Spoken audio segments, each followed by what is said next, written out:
Now, you saw it here first on AM Kentucky this morning. The crash happened in Hart County between Bonneville and Munfordville. Breaking now, President Trump says his call with Ukraine's president was friendly and appropriate.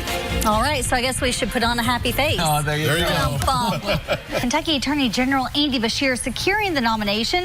Just into the newsroom, the Bowling Green Police Department reports just before 3 o'clock today, 21-year-old Trayshawn Hutchins surrendered to police at the police department. 13 News reporter Madison Martin is outside City Hall with the latest on what we know so far. All right, thanks so much, Madison, and she'll be keeping us updated throughout the meeting. We'll have updates on our website and social media as they become available.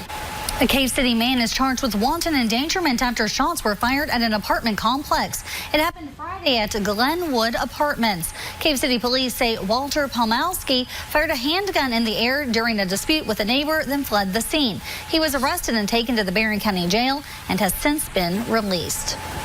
A teenager was in critical condition after a fatal wreck in Logan County.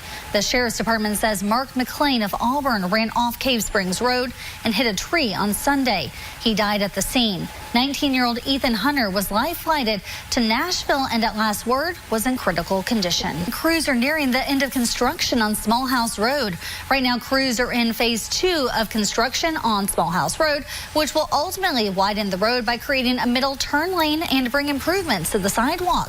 Officials say the concrete work will finish up this week, and then in the next few weeks expect to see crews striping and paving the road. Construction is scheduled to finish by the 1st of June.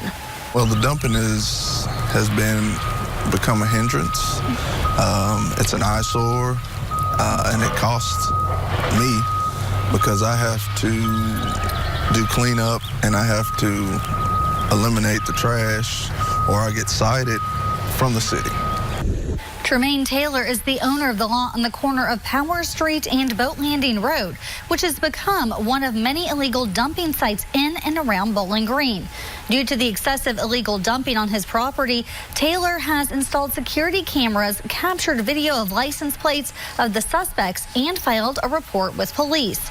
Stan Reagan, the coordinator of the Environmental Planning and Assistance for Warren County, says he's seen illegal dumping as a growing problem in the area and continues to apply for illegal dump cleanup grants through the Kentucky Pride funds. With these grants, the state matches the cleanup cost 75% and the county picks up the other 25%.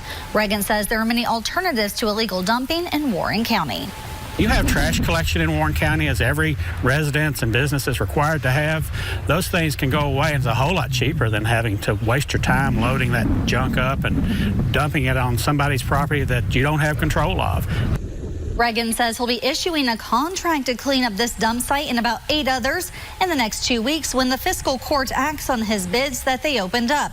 If you get caught dumping illegally, you could get charged up to a $500 fine or be charged with a felony.